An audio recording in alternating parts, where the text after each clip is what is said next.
It was a gray, unremarkable morning in the heart of the city. The sky hung low with thick clouds, dulling the colors of the buildings and streets, casting a muted tone over everything. Life surged forward as it always did. People hurried through crosswalks, bus stops overflowed with commuters checking their watches, and the air was filled with the hum of engines and the faint hiss of early morning drizzle. Coffee shops were alive with the sound of espresso machines and clinking cups, and people, so many people, rushed through their routines, too busy to notice anything beyond their phones or their thoughts. The city moved with mechanical urgency, its rhythm unwavering.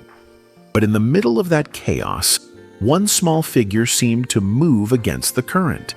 A young girl, maybe 10 years old, slowly made her way across a wide pedestrian crossing. Her leg was in a cast that reached from her ankle nearly to her knee, wrapped in white with messages and doodles scribbled on it in colorful marker. Each step she took was painfully deliberate. She balanced herself on 2 aluminum crutches, the rubber feet of which clicked softly against the wet pavement. Her face was calm but focused, lips pressed into a determined line, eyes scanning the path in front of her. She didn't ask for help. She didn't cry. She just kept going, one step at a time, through the river of strangers. At the far end of the crosswalk, a tall man approached from the opposite direction. He was dressed sharply, an expensive dark overcoat, tailored slacks, leather gloves, and shiny shoes that tapped briskly on the concrete. In his ear, a single wireless earbud blinked softly, perhaps connected to a call he wasn't paying attention to. His face was drawn, tired, and cold. He wore the expression of someone perpetually late, perpetually annoyed, like the entire world was one big inconvenience. His eyes scanned the people in front of him with disdain, as though they were obstacles rather than fellow humans. And when his gaze settled on the little girl, something in him seemed to snap, not from emotion, but from complete and callous indifference. As they neared one another, he didn't slow down. He didn't step aside. With a sudden, deliberate motion, he extended his foot and struck one of the girl's crutches. It wasn't a bump. It wasn't an accident. The crutch flew from her grip and clattered loudly against the asphalt. For a moment, the world seemed to freeze. The traffic, the noise, the rush, all faded into silence.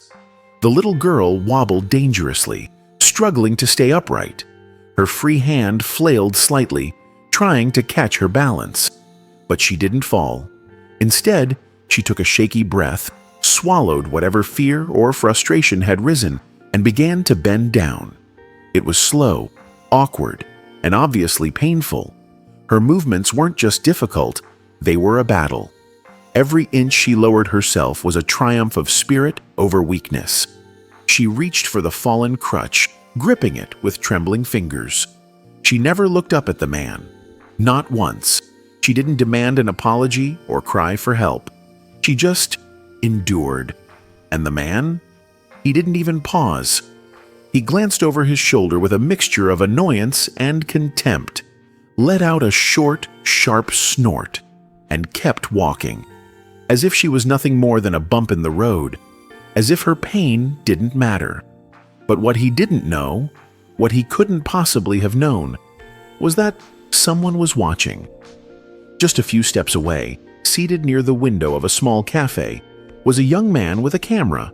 He was a content creator, filming snippets of city life for his blog, a passion project where he captured raw, unscripted moments of everyday humanity. He had been filming traffic, people, dogs pulling their owners along the sidewalk. And then he saw that. The entire scene, every painful second, was caught on camera. The man's expression, the kick, the girl's struggle. No narration was needed. The video spoke for itself. Later that day, the young man uploaded the footage with a simple title, "This Happened Today." Within hours, it exploded online. Comments poured in by the thousands. People were shocked, disgusted, heartbroken, enraged. Viewers couldn't believe what they were seeing. The man's face, so clearly captured in the footage, became the subject of hashtags and viral memes. His behavior was dissected on forums, condemned by influencers, and called out by strangers from around the world. Internet sleuths, in their usual fashion, quickly found his name, his LinkedIn profile, even his employer.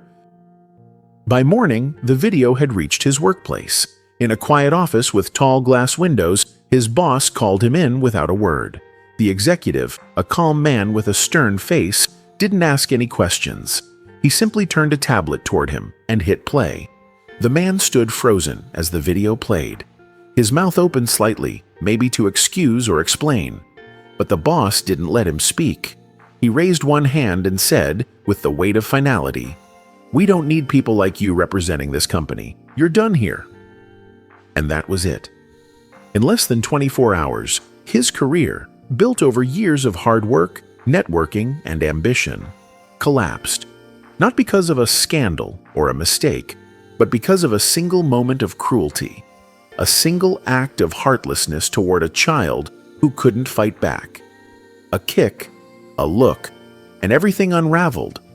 But that's not where the story ends, because sometimes the worst of humanity also reveals the best. Soon after the video went viral, journalists found the girl. Her name was Emma. She lived with her grandmother, walked to school every day despite her injury, and had never wanted attention. But the world had seen her strength. Strangers reached out. A medical supply company donated a custom pair of lightweight, adjustable crutches designed for kids. A local toy store sent her a care package filled with dolls, books, and art supplies. People wrote letters, sent cards, and left comments like, "You are brave," and "You give us hope." One woman who passed her in the street a week later stopped and gently took Emma's hand. She looked into her eyes and said softly, "You are strong. Everything's going to be okay." And Emma, quiet and humble as ever, smiled and nodded. The world can be harsh, it can be unfair, cold, and even cruel. But sometimes, through the lens of a camera or the heart of a child, we're reminded of something deeper. That strength doesn't always look like power. Sometimes it looks like a little girl refusing to fall. And sometimes justice doesn't come from courts or headlines, but from the kindness of strangers and the power of truth. So if this story moved you, if it made you pause, think, or feel something, don't just scroll on.